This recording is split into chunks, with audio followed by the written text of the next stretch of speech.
solve large, intractable problems. It's a new venture altogether. Your brain is a wild horse there. Because remember, writing is not a team sport. You are not selling horse carriages when there are cars. I want to be known only as the trusted advisor. More like a tourist. Play to Potential podcast.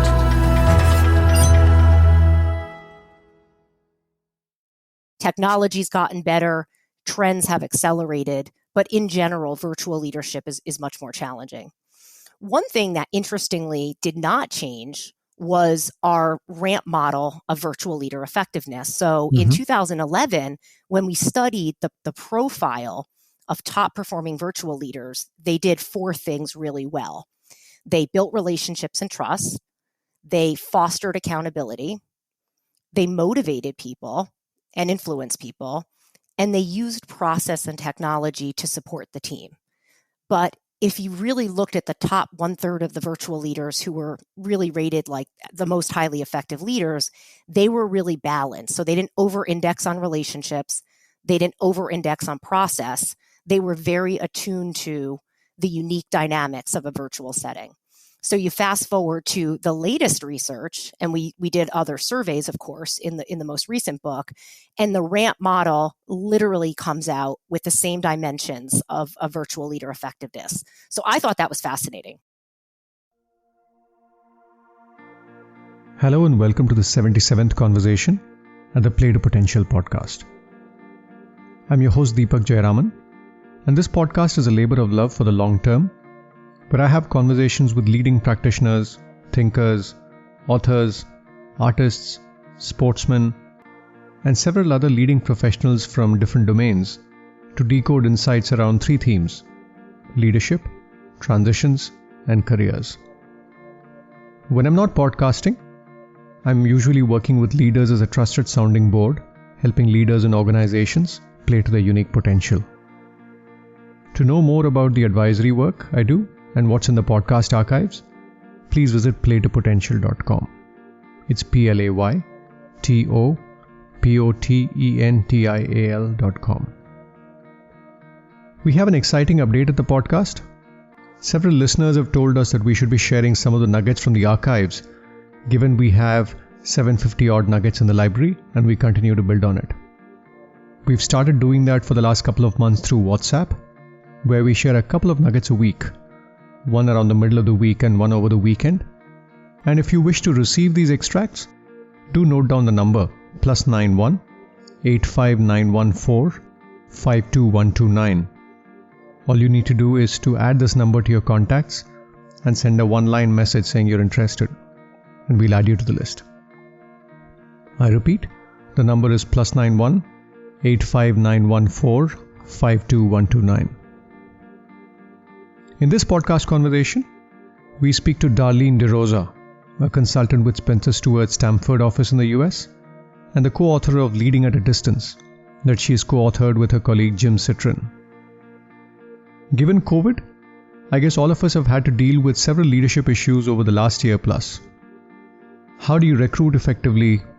How do you onboard thoughtfully? How do you set culture?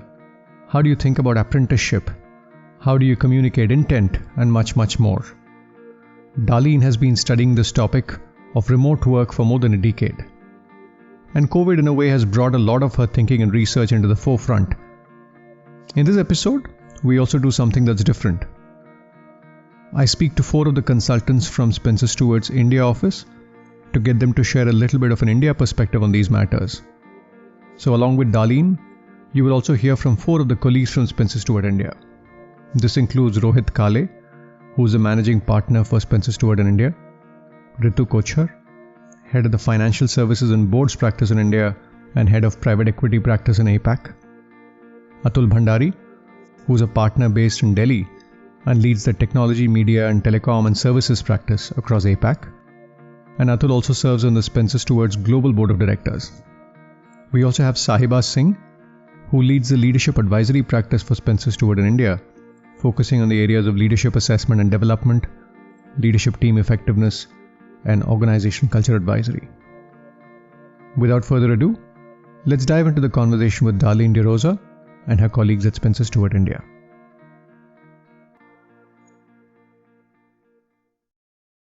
Darleen, thank you so much for taking the time to appear on the Play to Potential podcast. Excited to be talking to you. Likewise, Deepak. Thank you so much. In the podcast, Darleen, we are curious about people's journeys and their arc of life, if you will. If we could start with your journey before we dive into the book that you've just published. You have a PhD in psychology from Temple University. Then you spent 8 years in large organizations. Then you set up your own consulting practice, and you were there for about 12 years. And now you're back in a large organization at SpencerStuart. So talk to us a little bit about how you've thought about, being on your own, building your own enterprise versus leveraging the power of a large platform. Yeah, absolutely. And this is a topic that I'm actually really interested in. And when we talk to leaders and we coach leaders, it's interesting to hear their journey. But for me personally, I had been in larger companies for a while after graduate school and working with leaders, and I loved what I did.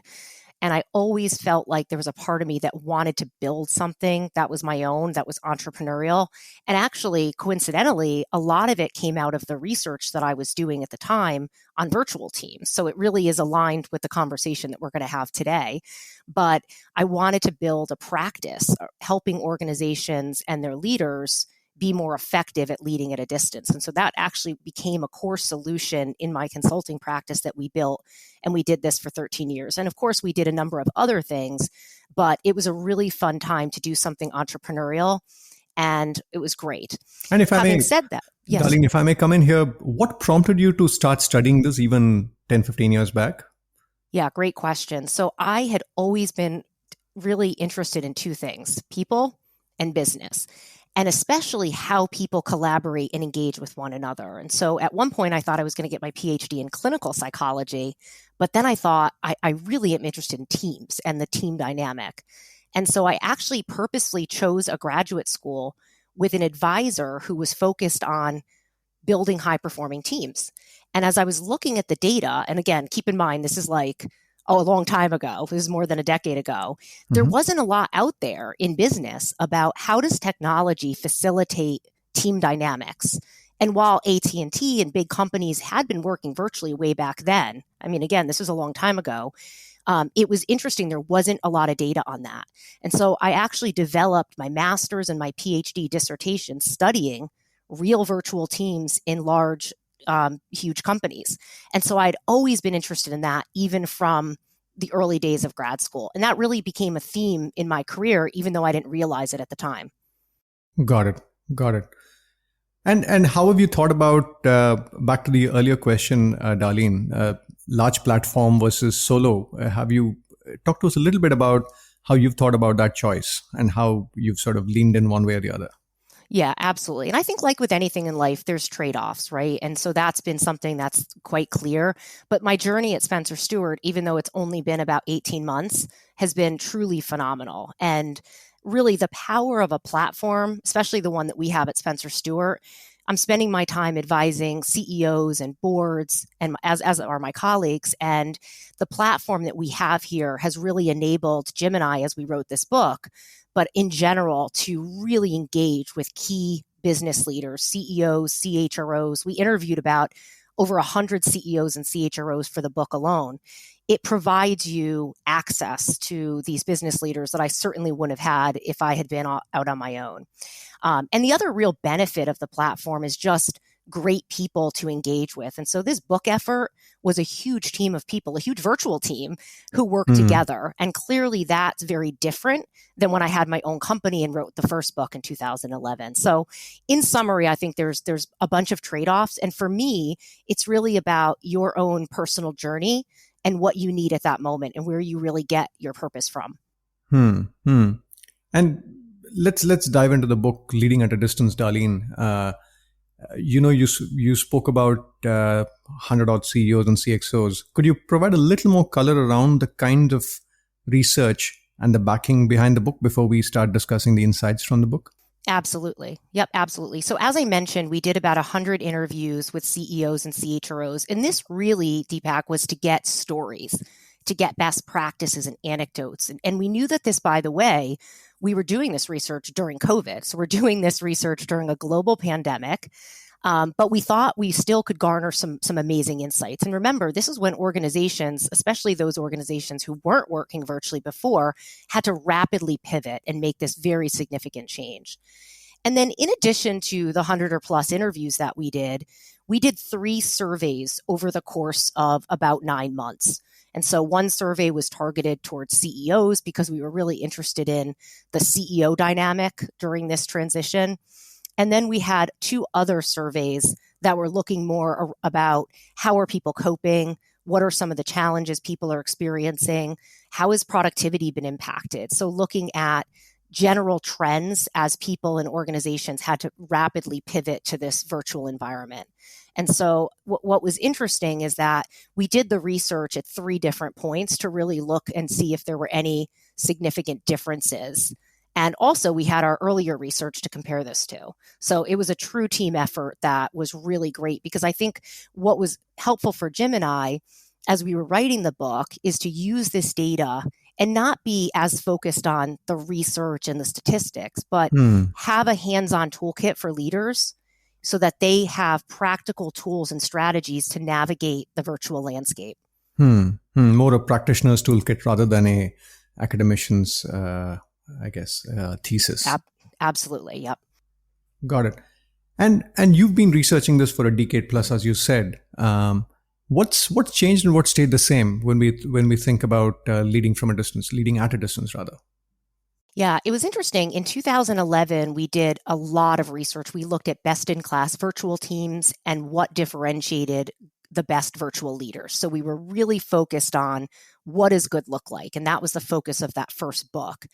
And so probably not surprisingly, in general, regardless of this virtual dynamic, leadership is more complex than ever in a VUCA environment. And frankly, that makes virtual leadership even more challenging. So back in 2011, we knew that virtual leadership was harder. So that for leaders who struggle with coaching and team dynamics, they're really going to struggle in a virtual environment. And frankly, that hasn't changed. Technology's gotten better, trends have accelerated, but in general, virtual leadership is much more challenging. One thing that interestingly did not change was our ramp model of virtual leader effectiveness. So in 2011, when we studied the profile of top performing virtual leaders, they did 4 things really well. They built relationships and trust. They fostered accountability. They motivated people and influenced people. And they used process and technology to support the team. But if you really looked at the top 1/3 of the virtual leaders who were really rated like the most highly effective leaders, they were really balanced. So they didn't over-index on relationships. They didn't over-index on process. They were very attuned to the unique dynamics of a virtual setting. So you fast forward to the latest research, and we did other surveys, of course, in the most recent book, and the ramp model literally comes out with the same dimensions of virtual leader effectiveness. So I thought that was fascinating. Yeah, so the more things change, more things stay the same, right? At some level, fascinating. And let's talk about some of these in let's double click on some of these. Building relationships, right? In the book, you talk about starting a relationship in 3D and moving it to 2D as something that's easy. But starting something in 2 dimensions and staying 2D for a prolonged period of time is a challenge. Talk to us a little bit about what effective leaders do in building and sustaining relationships in a 2-dimensional plane. What nuances exist? Absolutely. And keep in mind, we're just coming out of a global pandemic and we're still not even fully out of it, right? So there's some nuance of how much of this is because people have literally been at home, not interacting with anyone outside of work. Now you've got people who are literally working from home with their kids, their pets, their elders. It's a really complex environment. So keep in mind that some of this might be unique to the pandemic. But right. In general, being virtual too long, just like we saw in the pandemic, the number one thing that people missed was the social interaction, and they felt more isolated. And I think this point in time has caused people to realize that humans value connection with others.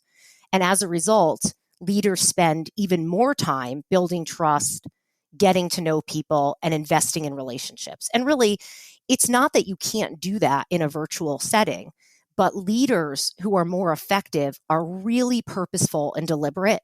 One leader that I'm coaching actually blocks time in his calendar to do this. I mean, that's how planful you have to be. Otherwise, you get busy and distracted, and you're not as focused on engaging with the team, but perhaps more importantly, making sure that your team members are engaging with one another's. And so I've seen really great examples of leaders step up and check in with people just with no agenda, which at first might seem a little strange if you haven't had that type of relationship with your manager. But just simply calling someone to say, hey, I was just thinking about you, would love to know how you're doing, and is there anything I can do to support you? That's a great example of one CHRO that we interviewed who makes what he calls care calls just to check in on people. Dedicating time in your day, putting it in your calendar to check in with your key customers or stakeholders, having a virtual coffee chat or a lunch. So again, it's simple things, but these things might occur more naturally if you happen to run into someone in a hallway in the office. But in a virtual setting, people get so busy that they're not as purposeful about building time for the relationship element. Sahiba Singh, who heads the leadership advisory practice for SpencerStuart in India, has an interesting example of a CEO she's working with who creates a safe space for his team members to attend to any important issue outside of the realm of work. So communication increasingly is actually about not only what you're saying, but what you're not saying, what's happening in the background. So when you're talking to leaders and their children walk into the room or their pets walk in and they're okay with it, they're also sending a message that it's okay for the others, that there is a life beyond work that's playing out behind our Zoom backgrounds. So that's one aspect. I think the other is, I remember a story when the second wave had hit and most of us had family and friends who were impacted and it was a really difficult time. There was a CEO who I was working with who would start every meeting by saying to whoever was on that call that if anybody needs to drop off this call to take care of their families or if they're feeling just very sort of emotionally or mentally burdened with what's going on, they're free to drop off the call. We'll cover for them, no questions asked. And I thought that was really powerful because you were communicating your intent very well through that as well. She goes on to talk about another leader who shows empathy towards people in the ecosystem, not just caring for the people within the company. I think the other thing that I found was that during the time, again, during the second wave, I was working with a few clients who were in the logistics space or healthcare space. And we would get on to calls, obviously, to discuss business topics. And they would start these discussions by offering any help that, I or our families or our teams needed. In order to get vaccinated, to get access to hospitals, healthcare, whatever that might be, in whichever way their businesses could help. And I think it was really powerful because you think of these as moments that matter and they stay with you in terms of the special things that, people have done. And that really makes an impression as well. Now, let's get back to Darleen DeRosa.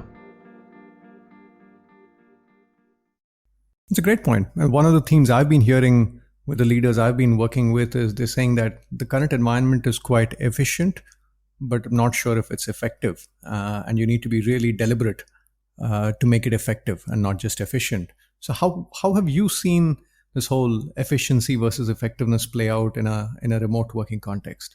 Yeah, it's a great question. And interestingly, I'm not speaking for every business and every industry. Certainly, some industries were hit particularly hard during this crisis. But in general, if you look at our research and just the plethora of research that's out there, Deepak, it's clear people feel like productivity and efficiency is up, even despite the economy last year. But it's interesting, there's so much more burnout.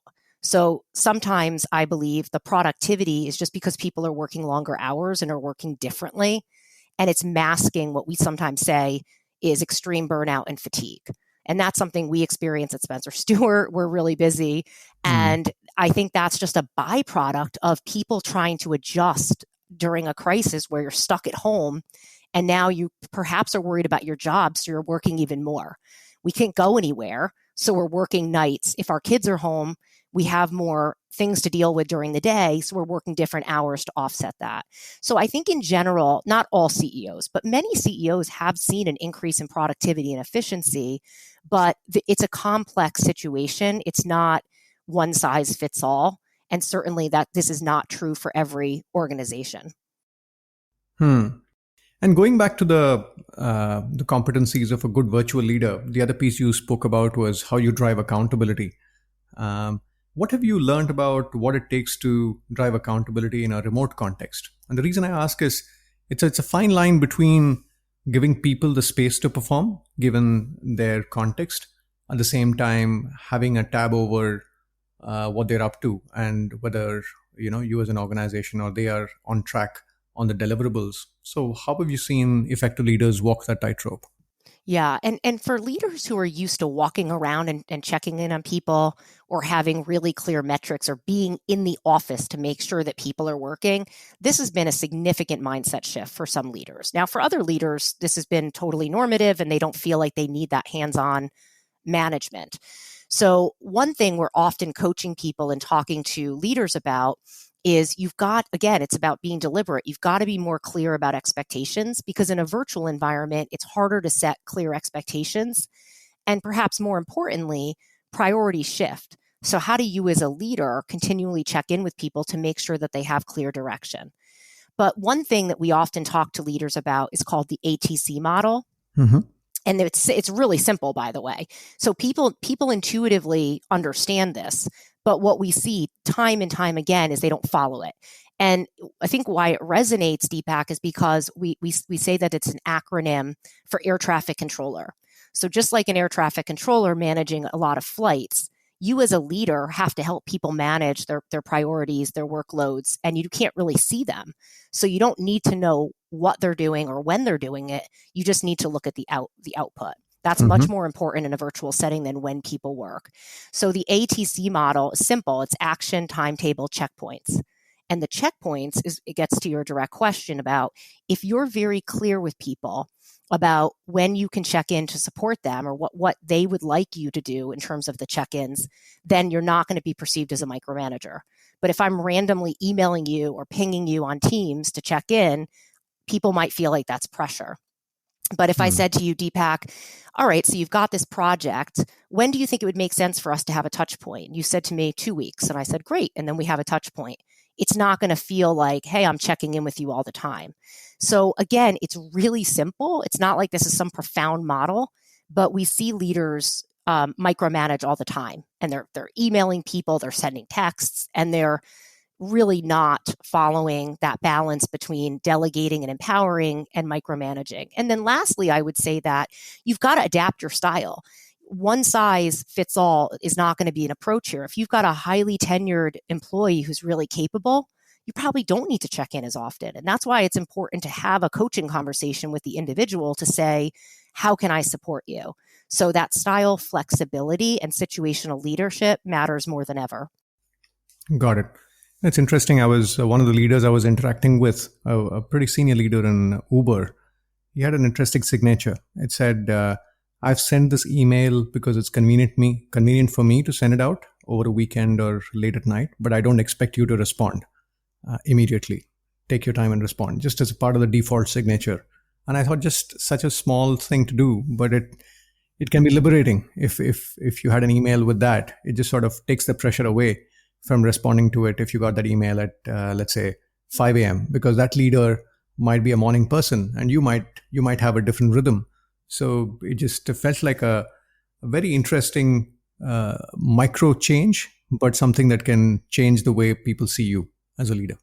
Yeah, and I think those micro changes, that's a great point, are actually much more important in a virtual setting because people don't have the cues to really read nuances. So things that might be perceived as urgent, are going to be perceived as maybe extra urgent. And so leaders have to role model the right behavior. And I think that Uber example is a great example. Another CEO who we were talking to was telling us that he was going to request that employees come in 2 days a week, starting in September. And then he said, and that's what I'll, recommend to the management team, but I'm going to be in 5 days a week. And we said, so-and-so CEO, do you realize that that's going to set unintended consequences? And so it's the role modeling of behavior and anticipating possible consequences of things like sending a text at 5 a.m. or an email. And so you really have to be more thoughtful and planful about how you engage with people. Picking up on one of the things you said, Darleen, about how we communicate context or cues in a remote setting, what have you seen some of the interesting things that leaders do to ensure that the communication is packaged with cues and context, both in the way it's sent and the way it's read? Yeah, I think that this is an area people are struggling with. I think in the very beginning of the pandemic, people were really worried about their employees. So they're checking in, they're having these big town halls, they're doing surveys, they're gathering a lot of data. And I think many organizations over-indexed on let's have a lot of virtual happy hours and too many meetings. And it was just like, we're trying to be communicative, but we went overboard and we're actually creating more stress and anxiety in the system when people are already busy. So that was one thing we saw early on. I think now we've seen a bigger shift that people have gotten used to the virtual setting and realize that your tone in an email or a text might be misconstrued. So I have seen many good examples of leaders being more thoughtful, even things like, if your status on instant messaging is red, meaning you're in a meeting, don't ping someone just because you have a sense of urgency and need to do that. Send an email or have a delayed send on your email. Be rereading things. Don't send an email if it might have any significant news in it or anything that might lead to conflict or feedback in emails. I used to see really bad examples of this where leaders would actually try to coach people through email. And you and I might say, well, that's just ineffective. But I believe that a lot of the communications get distorted with technology and have what we call a neutrality bias. So if you think the intent of your message is positive, it might be perceived as neutral. If you think it's neutral, it's more likely to be perceived as negative. And so best-in-class leaders are very thoughtful with their communication, are picking up the phone when it's a more sensitive issue, having calls or video chats with people. Those types of things are really important to help detect cues. And I guess there are two choices, right? One is the communication synchronous or asynchronous? And second is it just text or is it layered with voice and visuals? So I guess leaders have an opportunity to make the choice on both fronts to transmit cues. Absolutely. And what we say is match your technology to the task. So for things that are complex, like coaching, conflict management, and even some types of brainstorming, doing that on it's a very synchronous tool like video conferencing is going to be the richest like face-to-face, right? It's the closest to face-to-face that we have right now for most of us. Using things like email just to summarize your points and having a meeting where you need a dialogue and you need people to actually make decisions and problem solve. Don't bring people together just to have a meeting.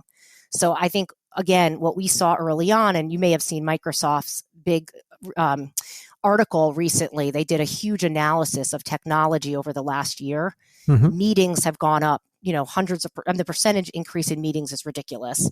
The use of instant messages is way up. And what they basically concluded is people aren't using technology effectively. And they're not necessarily being thoughtful about their audience, like you were saying earlier with the Uber example.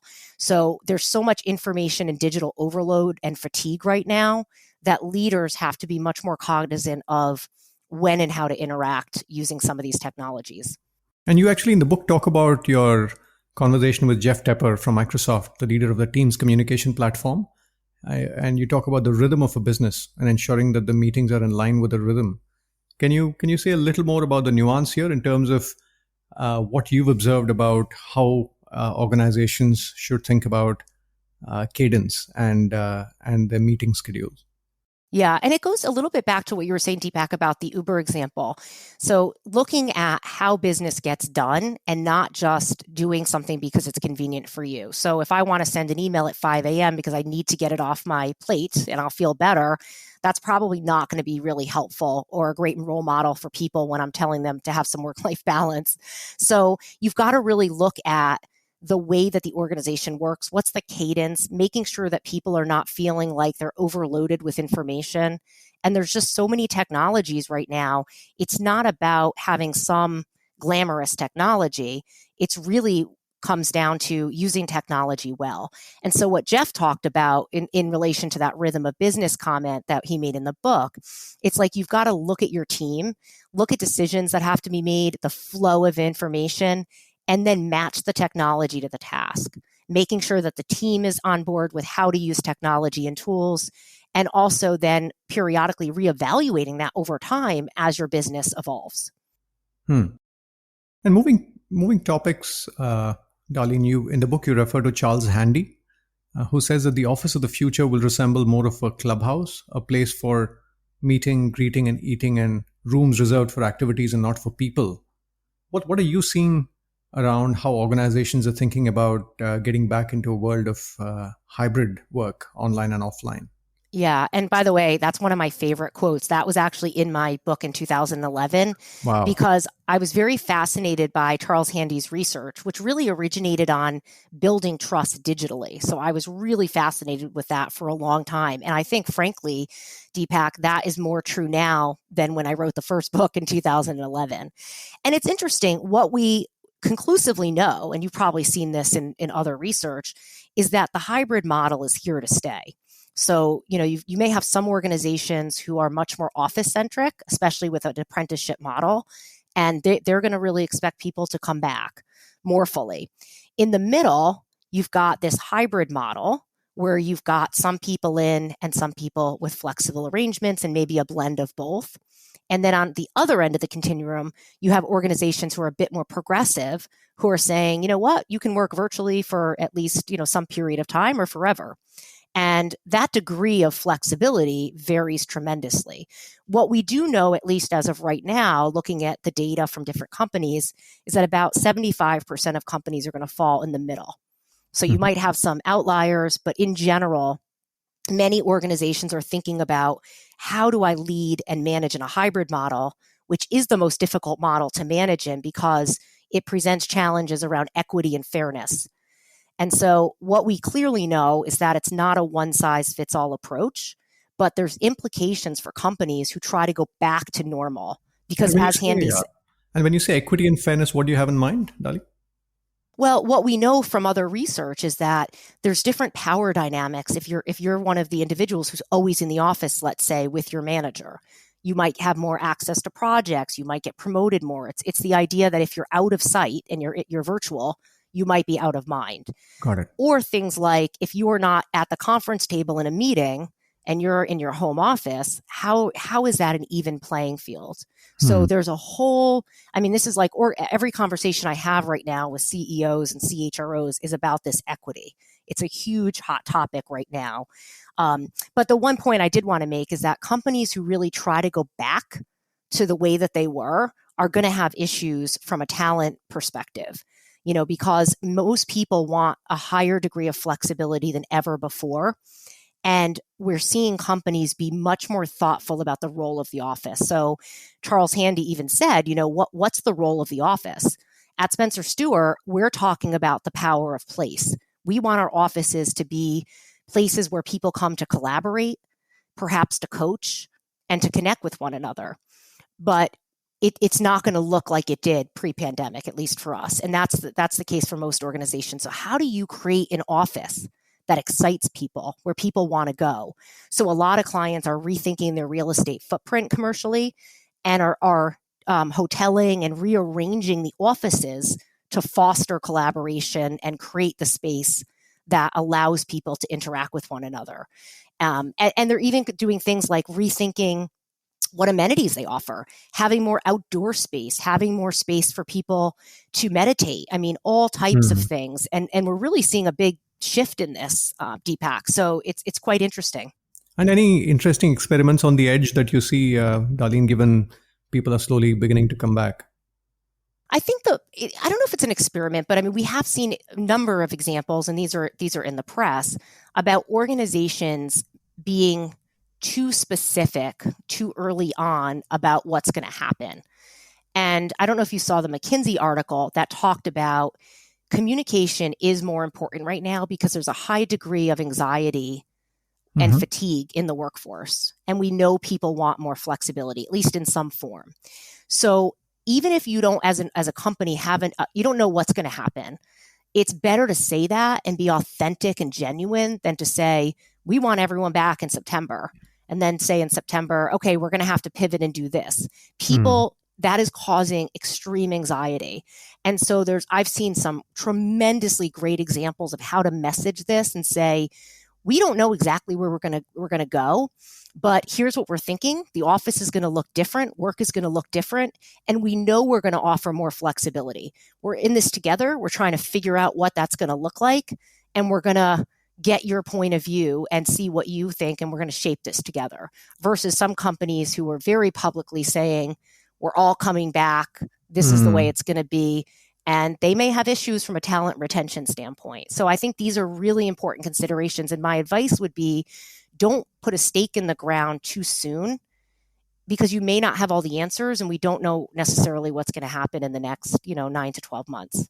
And that's okay, right? That's the point you're making. It's okay to be vulnerable to say, we're still figuring it out. There are enough unknown unknowns, and being authentic and vulnerable probably trumps a sense of misplaced confidence is the point you're making. That's exactly right. A much better way to say it than I did, but that's exactly right. And I would add the companies who are doing it better are taking a pulse and really checking in with their employees because as you know, Deepak, this is a change management strategy as well. You've got to get buy-in for the change. And so I think for many organizations, they're just sort of making the decision and saying, this is what we're going to do. And many other organizations are being much more thoughtful and really thinking about how do we build culture? How do we keep people engaged? How do we take a pulse and see how people are feeling over the next 12 months? In the book, you also refer to Yanbing Li, VP of Engineering at Google Cloud, who first said, with this pandemic, we're all in the same storm, but possibly in different boats. And that quote really struck me. It sort of captures the diversity of experiences people have around this pandemic. What's that meant in terms of leadership, especially in a remote context? How do we lead when people are in different boats? Yeah, that's a great question. And I do love that quote. I think now more than ever, again, leadership is more complex than ever, but we have seen tremendous examples of leaders step up and demonstrate vulnerability and authenticity, great levels of transparency. And now the bar has really been elevated. In our CEO practice, our CEO profiles there's so much in there that boards want now, right? The whatever we used to think about in terms of capabilities, now there's all these other things. The leadership side has taken on even greater importance. And so we've seen really great examples of leaders actually slowing down and taking time to learn about their team members. Maybe, they don't have a home office or they've got their kids at home, really connecting with people in a more authentic way and engaging with empathy. Some great examples. One chief commercial officer at a global pharma company encourages his team to just get out from behind their computers when he wants to talk to them and say, let's go on a walk together and let's have a coaching chat. So really engaging with people on issues that extend beyond work because of COVID and all the other things that people have been dealing with over the last 16 months. So I've seen some awesome examples of leaders truly stepping up. And frankly, now there's an expectation that's been set. And so it's going to be hard to go back to anything else. And you briefly alluded to boards. I'm also curious about how this remote work has impacted boards in terms of how they meet, the kinds of issues they discuss, the way they come to a judgment, and just the whole dynamic. Any headline observations at a board level? Yeah, I mean, and Jim, my co-author who runs our CEO succession practice, has some awesome stories. I mean, he recruited the CEO of eBay during the crisis and the board never met the candidate. So wow. I think, SpencerStuart and other companies are working with boards, and I think boards have actually adapted and realizes not for every single board, we don't necessarily need to fly everyone together as often. We can do some things virtually, and we can actually be quite productive. I do think right now we are seeing a resurgence of corporate governance and refocusing on CEO succession now that we've gotten through the pandemic. CEO succession during crisis tends to be flat because most boards are not really going to disrupt anything, but we are starting to see a bigger trend towards boards actually really coming back and revisiting their future corporate governance strategy. But we have seen some really good examples of boards who made these transitions to the virtual structure very simply. Got it. For this piece, I also spoke to Atul Bhandari, who's a partner based in SpencerStuart's Delhi office and leads the technology, media, telecommunications and services practice across Asia Pacific. Atul also serves on SpencerStuart's global board of directors. I spoke to him about how the board agenda has evolved over the last 15 odd months since COVID struck. In terms of the agenda items, I thought, as I said, it started out more with, okay, how do you continue to maintain operations given all the external things and factors that were going on, the fact that people were not in office, we had to equip them, to work from home, etc. From there, I think as the intensity of the pandemic increased, it really shifted to understanding, what's the impact on people, their health, their lives, their families, and really taking care of people became the critical focus area. From there on, I think it's evolved over the last 6 months. There are certain permanent shifts that are happening, which have impacted business models and operating models pretty much across industries. So, for example, the role of technology is probably been one of those things.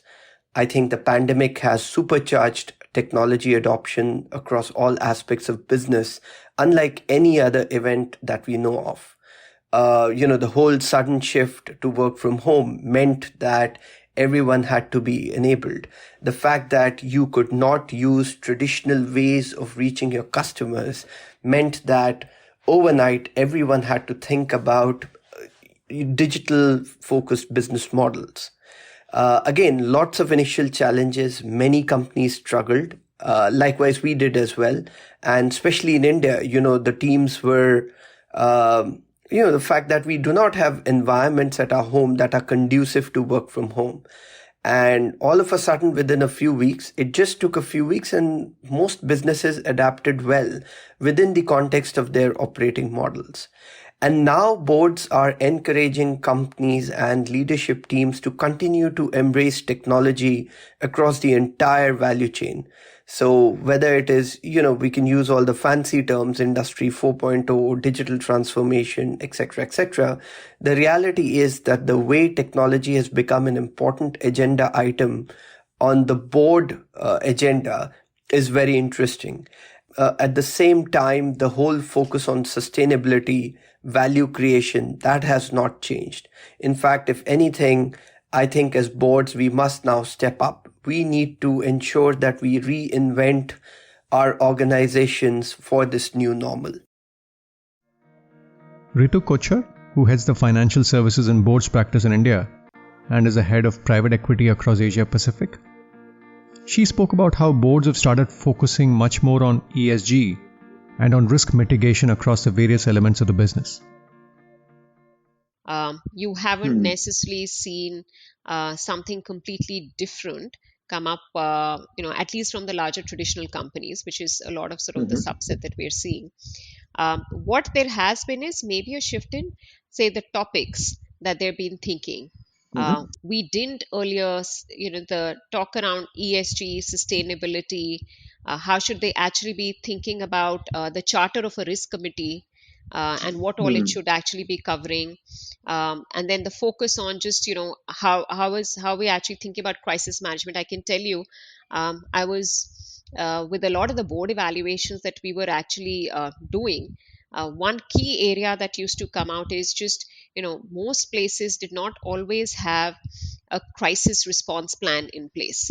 They would have one, but it wasn't fleshed out to the extent it should be, right? And you talked about some macro risk, you talked about industry risk, but you didn't see, a big crisis response plan across the board.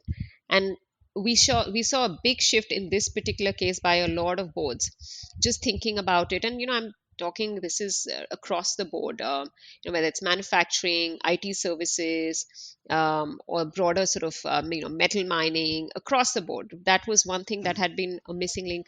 And we saw a lot more focus on making sure that is actually developed. Second, just reviewing the charters of sort of risk committee, which, and making sure that the things that they hadn't necessarily thought about, right, earlier. And so the innovation you actually saw was more in, when you highlighted some of these risks, how do you think about agenda? For example, supply chain. Right. What is it? How does a company de-risk itself from that? And it was not earlier thought about, because it was not just the pandemic. This, to some extent, also came at a time when you were seeing a shift in global macro sort of politics, right? Right. And you combine the two. A lot of global companies with sort of complex supply chains got impacted by this, and they hadn't necessarily thought of this double shift together. So that's where I think innovation was driven more, where the boards actually put this on the agenda, but it was actually driven more in companies. While the board agenda has evolved in the last few months, I think the last several months have also led to a certain set of skill sets at the board level, which have become a lot more critical. Here, Atul speaks about this piece of insight. If we look at the board spec, I think the whole extension of having people who understand technology, potential impact of technology on business models, the need for security, especially as business models become more and more digital and technology driven, is definitely one archetype of a board profile that is becoming increasingly sought after. The second archetype that again is becoming quite sought after is people who understand people deeply, understand what motivates employees, succession issues. How do you make sure that you have sustainable leadership teams? So the NRCs are being strengthened now with looking at people who have been CHROs in their past life. In fact, in many ways, the pandemic has brought the role of the CHRO to the front and center of the organization. And I believe that has continued at the board level. And I would say the third thing, partially driven by some of the global events and something that was very high on every board agenda, is the whole notion of diversity, equity, and inclusiveness.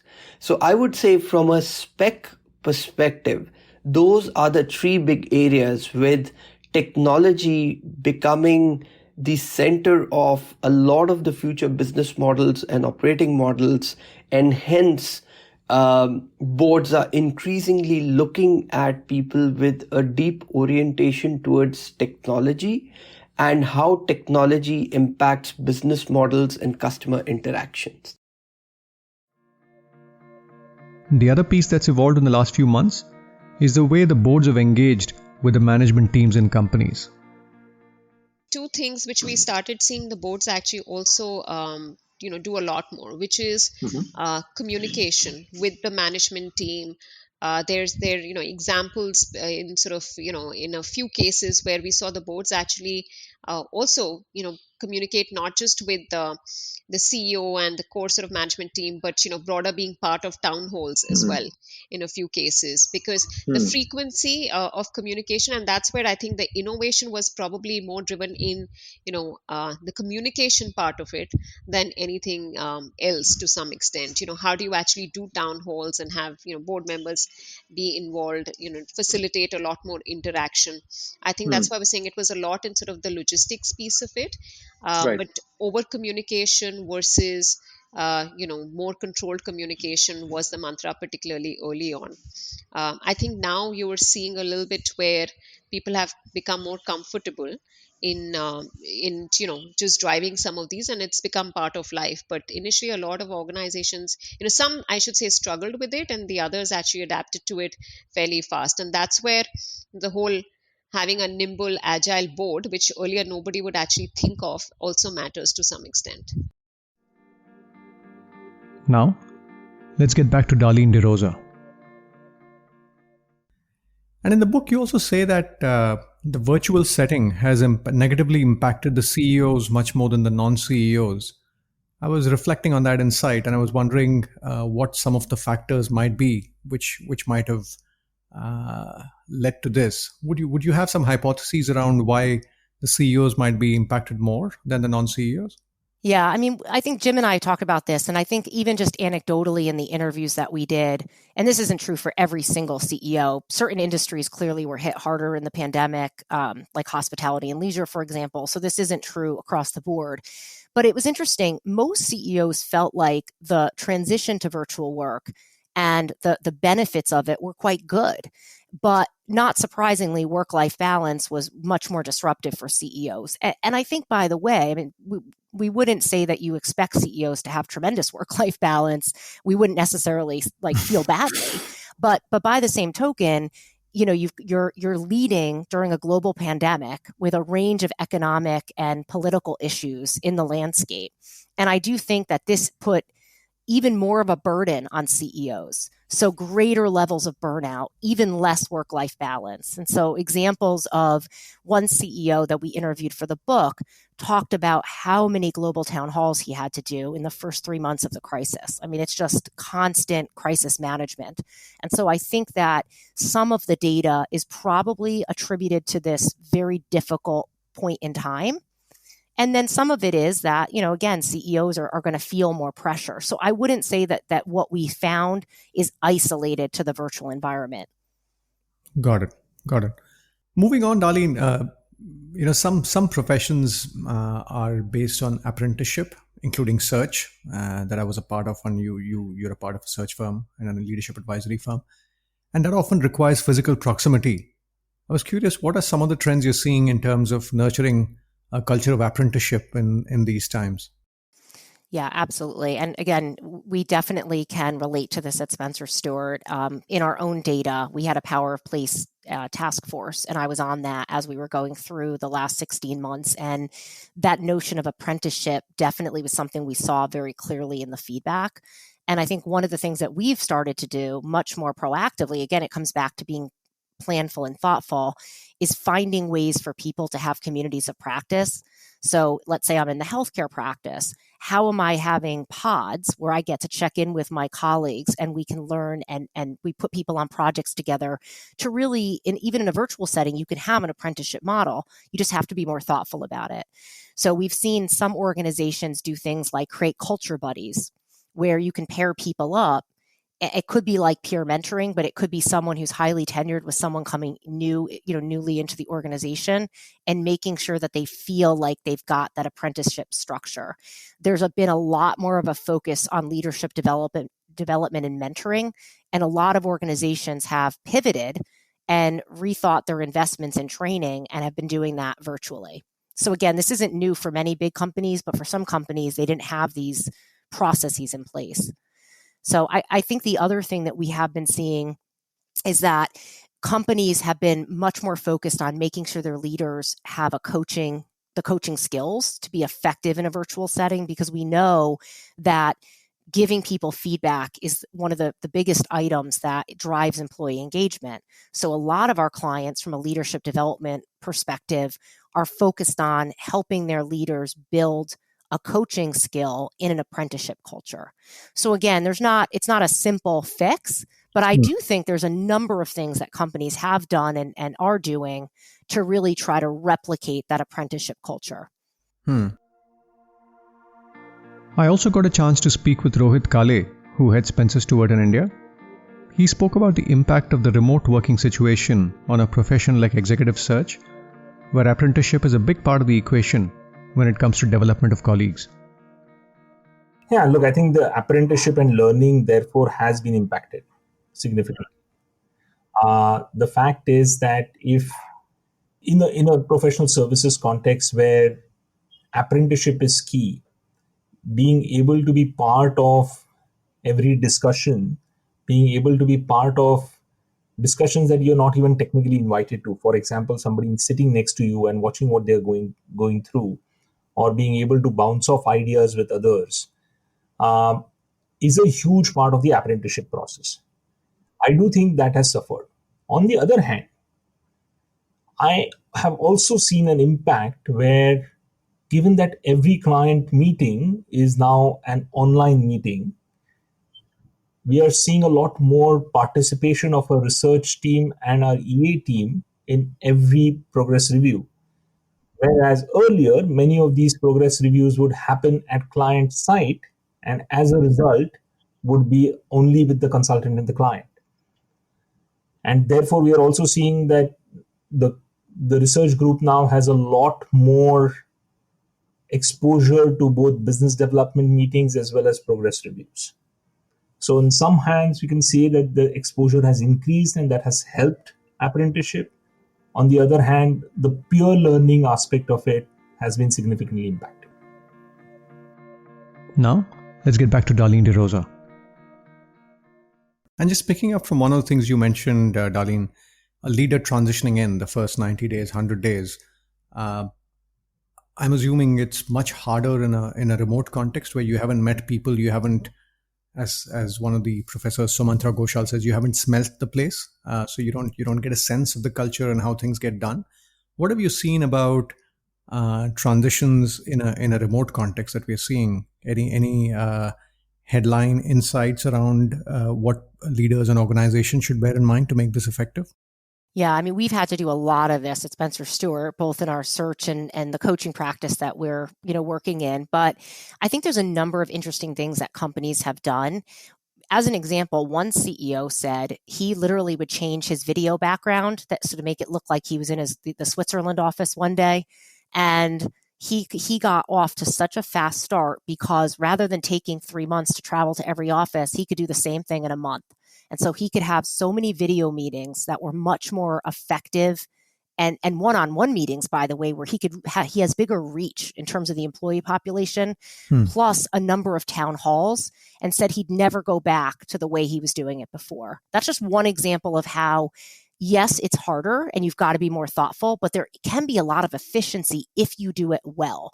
And so we've seen some really interesting examples of organizations who have done a nice job rethinking their onboarding strategy. So sending people care packages to help them understand the culture of the organization even before they join, and sending care packages. So it's not like you're just getting a laptop, you're getting things that help you understand and learn about the company.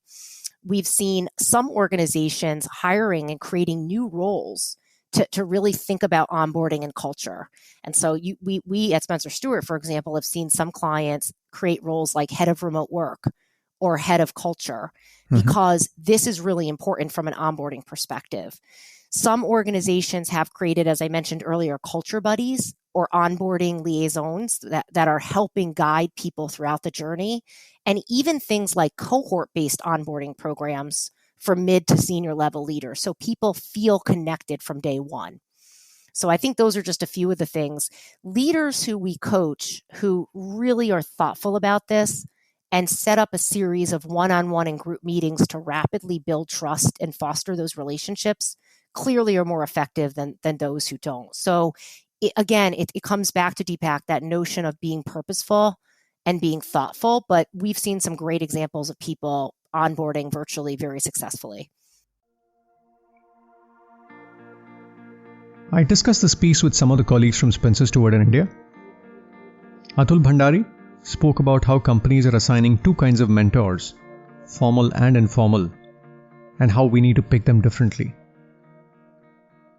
That's a much harder one, Deepak, right? Because, culture is all about how does the workplace function, right?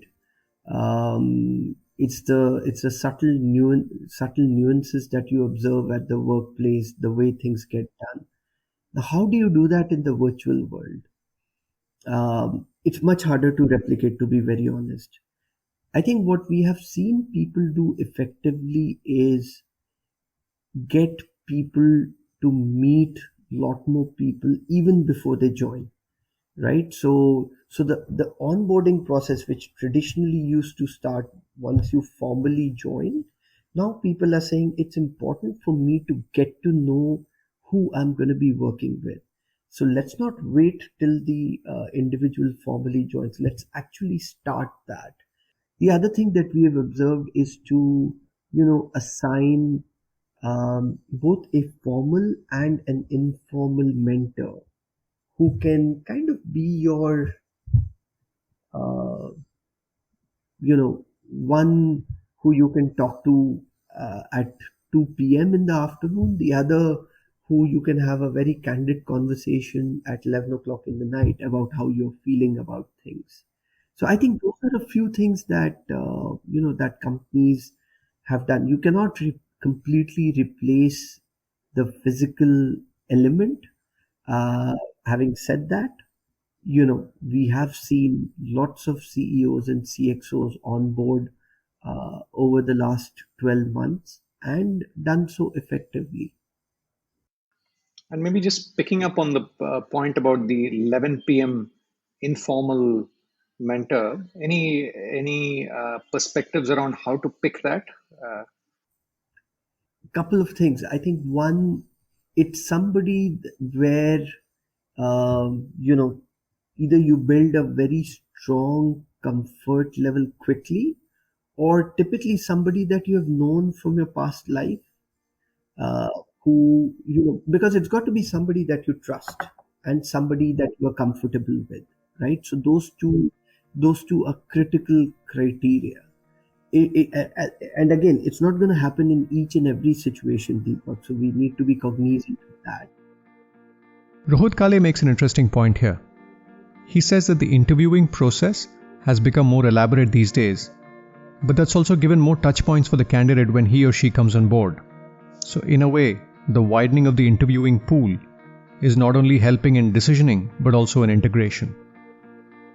I think one of the insights has been that the integration actually starts even before the hiring decision is made. What I mean by that is, given that most interviews are anyway Zoom interviews, remote interviews now, we are seeing the number of interviews that every candidate has to go through increasing exponentially. That allows, of course, it's part of risk mitigation in the hiring process. But more importantly, it actually allows that individual to get a far better sense of what the overall peer group in the office looks like. Start getting connects with the peer group at a much earlier level, and brings the peer group into the decision-making process, and therefore gets the alignment and therefore gets the buy-in from those individuals even before the hiring decision is made. That allows the hiring, and just allows that there is a bigger group of people who now have a vested interest in making that individual successful, because you've got the buy-in earlier. Sahiba Singh speaks about how some companies are using this as an opportunity to be a little more deliberate and reflective about their culture. So yeah, we are seeing this a lot. And what this situation has actually led organizations to do more about is think about what their culture really is and how do they describe it to people who haven't had the opportunity to, as you say, smell the culture or learn by observations. So more than ever before, clients are thinking about how do we translate what our actual culture is into how things work on the ground. So telling new employees about how we run meetings, how decisions are taken, how we communicate, what do we do, what do we not do, and really thinking about their culture. And in that process, what's also happening is more clients, as they are articulating how things work today, they're also becoming more reflective about how things should work and what's wrong, and how can they use this opportunity to actually fix it or change things that they've been wanting to change in their culture. If you're curious about setting leaders up for success in a new environment, I would point you to 3 resources of the podcast. First is a conversation with Professor Michael Watkins, the author of The First 90 Days, often considered the Bible of transitions. Second is a conversation with R. Gopalakrishnan, veteran leader in the Tata Group and HUL, and the author of Crash, Lessons from Entry and Exit of CEOs, where he studied 15 high-profile CEO appointments that went south. Finally, I would point you to the curated playlist Settling into a New Context, which has wisdom from a variety of sources, including how Gandhiji thought about how settling into India after his stint in South Africa. For the 2 speakers, you can go to playtopotential.com and find Michael Watkins and R. Gopalakrishnan in the guest section. For the curated playlist, you could go to playtopotential.com, access the tab Curated Playlists, and within that you will find settling into a new context under the category of transitions. Let's now get back to the conversation with Darleen DeRosa.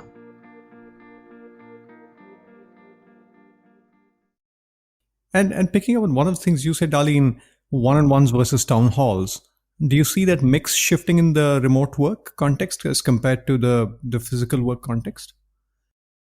That's a good question. I'm not sure. I don't know if I've seen enough examples of that.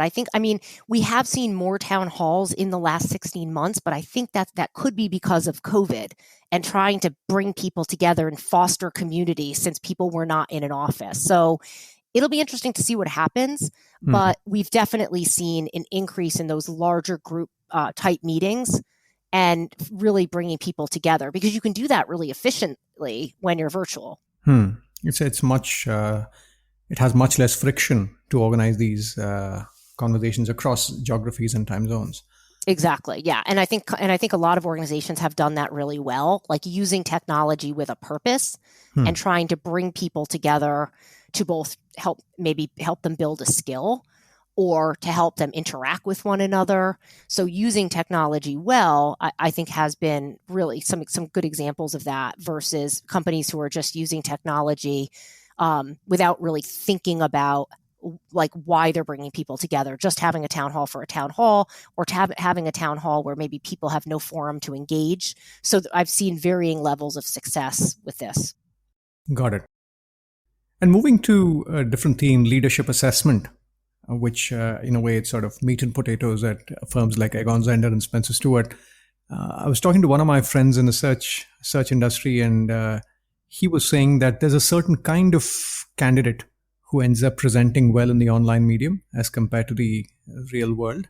And therefore, it becomes even more important for us to ensure we don't get biased by how people present in an online medium.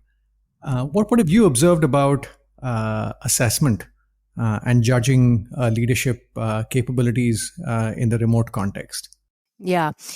And I think, well, in many ways, at least in the searches that we're doing, we're seeing a lot more of an interest in assessment, maybe for a slightly different reason. But to your point, people, whether you're virtual or not, people can interview well. And we've known this, right? And you know this from your time at Egon Zehnder. Some people just interview better than others. So a lot of our clients are really rethinking their assessment approach to make sure that it's multidimensional. And because of those leadership traits that I talked about earlier being much more important right now to many organizations, especially boards who are recruiting CEOs and senior execs, wanting people who are authentic, who can engage people even despite the distance. There's a lot of those personal characteristics that boards are now really focused on, integrity. Those things have always been important, but they're more important than ever. And so a lot of boards and clients are using more multidimensional personality assessments and other types of assessments that go beyond just an interview, where people might be particularly skilled in an interview or presentation, and you might not be looking at the whole person. So that's something we've clearly seen. Got it. Atul Bhandari of SpencerStuart India speaks about how interviewing in a remote world requires you to dig into stories and context much more than you would otherwise. He also speaks about the criticality of referencing. So, couple of things. One, it's very important to go deep into the stories that the candidates are telling us, right? And when I mean stories, it's about how have they created impact and in what environments they've created impact, right? Which is what we used to do earlier as well, by the way. Nothing's changed on that, right? But I think just going a level deeper, because you are not able to pick up some of those body language signals, has become very important. Secondly, I think the whole assessment has become a lot more multi-dimensional, moving away just from an interaction. And what do I mean by that? So there is a lot more focus on referencing today.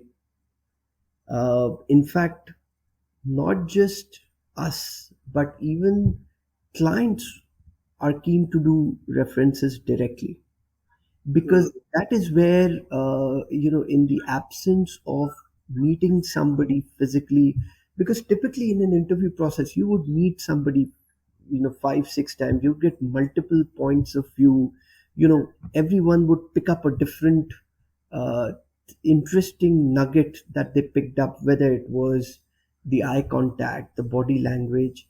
That's much harder to do on a screen.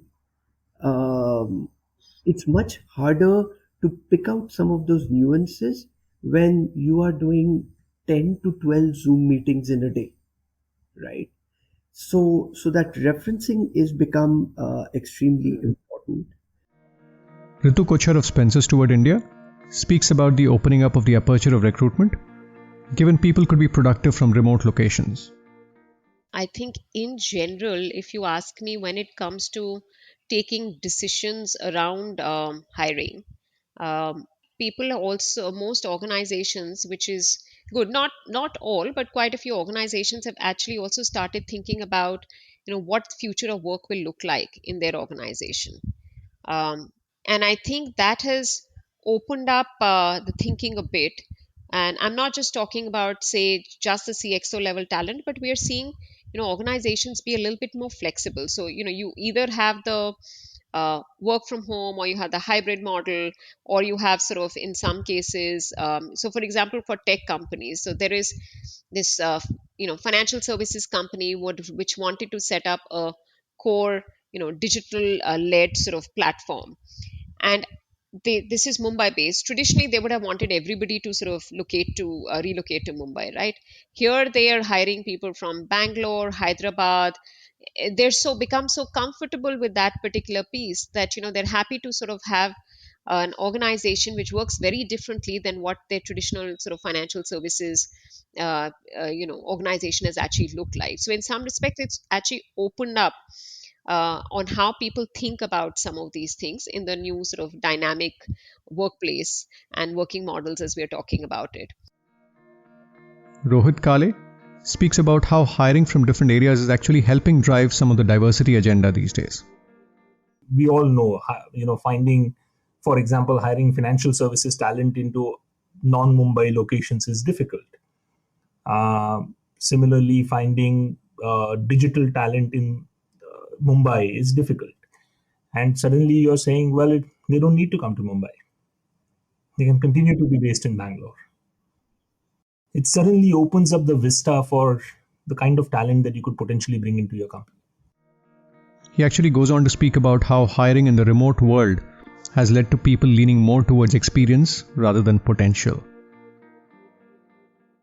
Where you're hiring, for example, completely new, somebody from a completely different sector or a function into a role, it is that much harder.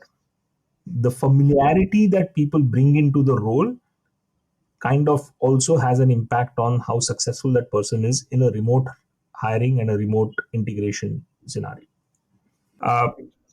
And therefore, what we are seeing, and particularly the impact of the last, is actually something that I'm not very happy about, is because people are defaulting to experience versus potential. They just feel that much more comfortable that the person knows what they're talking about. We are not betting too much on the potential of the person, but we are hiring for what that person knows. I guess this is possibly driven by the fact that the leader coming in has a shakier scaffolding to work with in the context of the transition. So focusing more on experience and potential is possibly a risk mitigation approach in these times. Let's now get back to Darleen DeRosa. In the book, you also talk about the notion of digital bonfires, and you refer to Discovery's David Zaslav, where he got experts from different parts of the world and got the organization together. At the same time, I hear there's a little bit of webinar fatigue that people are experiencing. So what have you seen about, once again, purposeful engagement and this concept of digital bonfires, if you could expand on that? Yeah, absolutely. And I think I touched on this a little bit before, but I do think in the beginning, leaders were much more cognizant of trying to bring people together and did not always do it with the right focus or the right cadence. And in the beginning, I think a lot of people felt obligated, like, to attend a virtual event. So I think in the very beginning of the pandemic, companies again spent too much time on that And now people are really realizing that can have unintended consequences. So being much more thoughtful about bringing people together, again, that community of purpose, people who have similar goals, similar things that they might be working on, similar interests. So a lot more peer mentoring. We've seen a lot of organizations invest in guest speakers and education to keep developing people, because right now there's been an actual surge in an interest in people's own development and growth. And one thing you can do pretty easily in a virtual environment is try to replicate that. So we've seen a lot of companies inviting guest speakers, having leadership panels, things that help people develop, but are not necessarily, they don't feel like it's mandatory and doesn't put an extra burden on people. So I think what's good is that we've now realized over time the right balance and cadence of how and when to bring people together. And to your point, it's got to be purposeful and it has to add value. Got it. And just coming to how we manage our energy in these times, Darleen, initially when we started remote work around the pandemic, there was a sense of the fact that we weren't commuting. There was a lot of time released and we were able to spend time with family. So there was a little bit of a, if I may, mini celebration at the early part, but very quickly I realized that myself included, it's actually gotten more intense and more stressful, and people are working harder, and the sense of fatigue in the system seems to be much higher than what it was maybe 15, 20 months back. What have you seen about leaders managing their energy in these times? Yeah, that's a great question. So I think we've seen a range of things. And we would agree, by the way, we saw that exact trend and the data suggests that. And Microsoft's study also suggests that these huge productivity numbers in many companies are masking that extreme burnout and fatigue. And so I think leaders, and one thing we talk about a lot is in a virtual world, you have to really be your own CEO. You've got to manage your calendar. You've got to create balance. And if you're leading a team, as we've talked about earlier, you've got to role model that behavior. So if you're telling people don't work on a weekend, you shouldn't be firing off a ton of emails on the weekend. And we've also, you've probably read in the news, a bunch of organizations have actually been so focused on mental health and work-life balance that they've given people a week off, everybody in the company the same week, so that they don't feel pressure to work. I mean, there's not been like a ton of those examples, but those examples are actually quite profound of really encouraging people to have balance, because people have worked so hard for so long. One leader that I'm coaching actually encourages his team every Friday to take a half day and just do something with their family or do something on their own. He also encourages them to block time in their calendar to get work done and has meeting-free days. So I think that there's a number of interesting things that I've seen, but again, not all leaders follow this. And I think that the critical thing in my mind is that the best leaders really role model this behavior.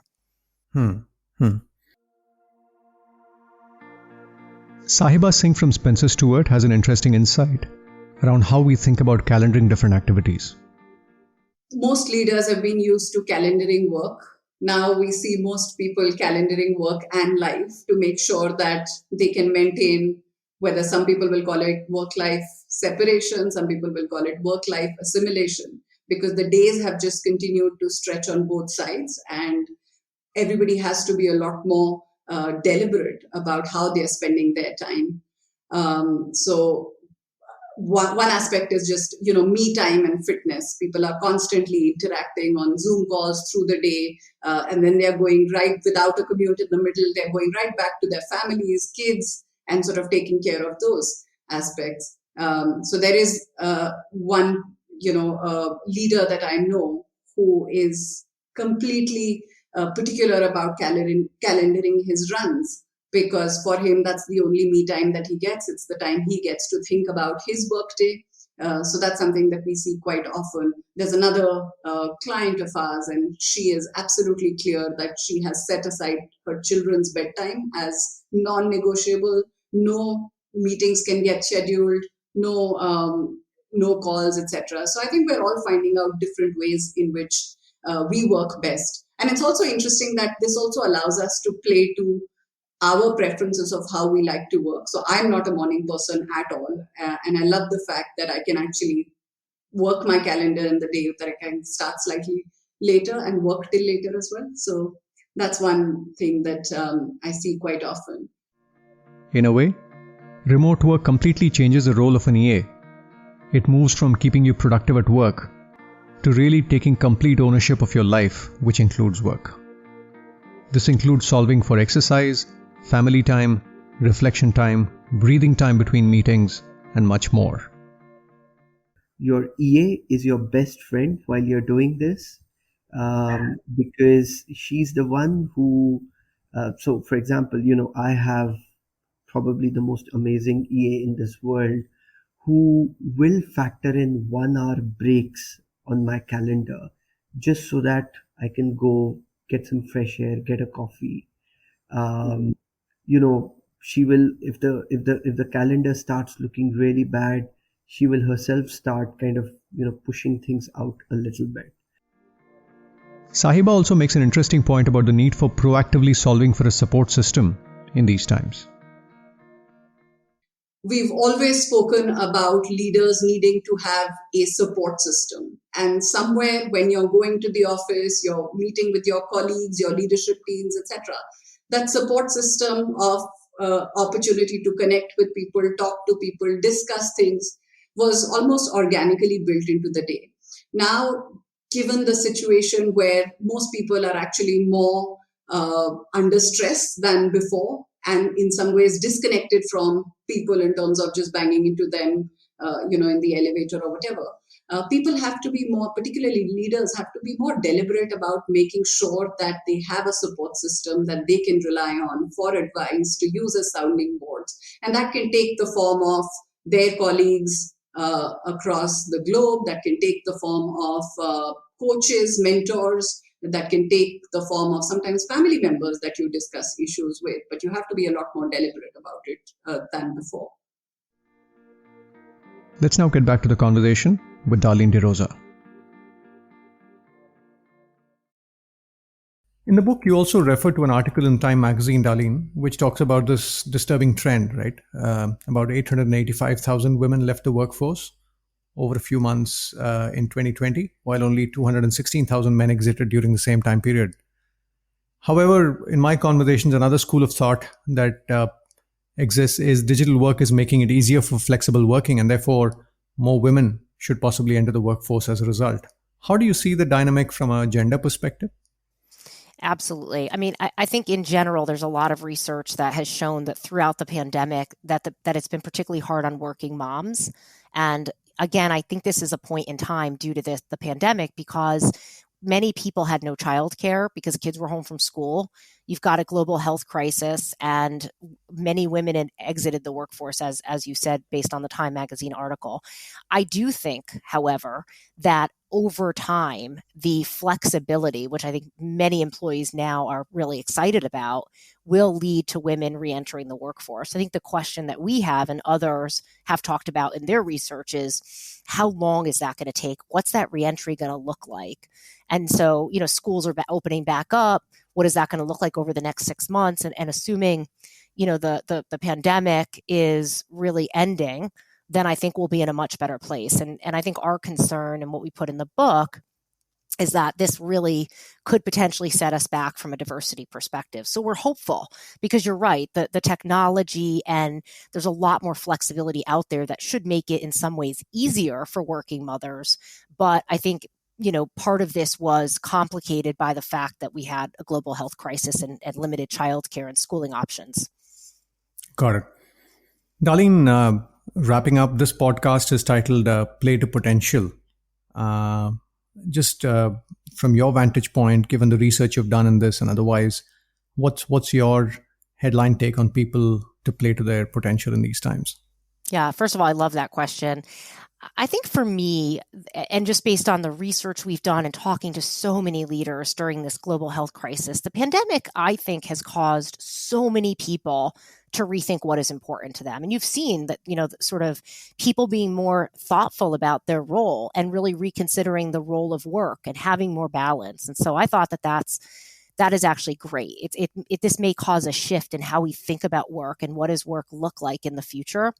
So for me, the other thing that I think is really important as you think about people playing to their full potential is that leaders should find their sense of purpose and really lead with that. Finding a role that leverages what motivates you and inspires you is going to really elevate your potential and make it easier for you to achieve whatever you're driven by. So looking at what motivates you, what excites you, that's a natural place for you to leverage your potential. And I think leaders have used this crisis to really re-examine what's important to them and find that sense of purpose that I think is particularly important to playing to one's potential. Lovely. On that note, Darleen, pleasure talking to you at the podcast. Thank you so much for making the time. Thank you, Deepak. Thank you for listening. I hope you found the conversation purposeful. A couple of quick messages before we wrap up. If you're interested in receiving short 2-minute extracts of wisdom from the podcast, served up a couple of times a week, consider signing up by sending a WhatsApp message at +91 85914 52129. I repeat, the number is +91 85914 52129. Here we share short extracts across the various guests we've had at the podcast. Typically, it's one small extract in the middle of the week and one on a Saturday. Do also rate and review the show on Apple Podcasts or wherever you consume the content. It might seem like a repetitive ask, but trust me, it makes a big difference in people discovering this podcast amidst a lot of noise out there, given the boom in the podcast supply in India and around the world in the last few months. It also helps us attract good quality speakers who look at some of these metrics for them to decide whether it's worth their time. To know more about what's in the podcast archives and the advisory work I do, you could just visit playtopotential.com. That's playtopotential.com. Thank you, and hope to have you tune into one of the subsequent conversations of the podcast. Bye now.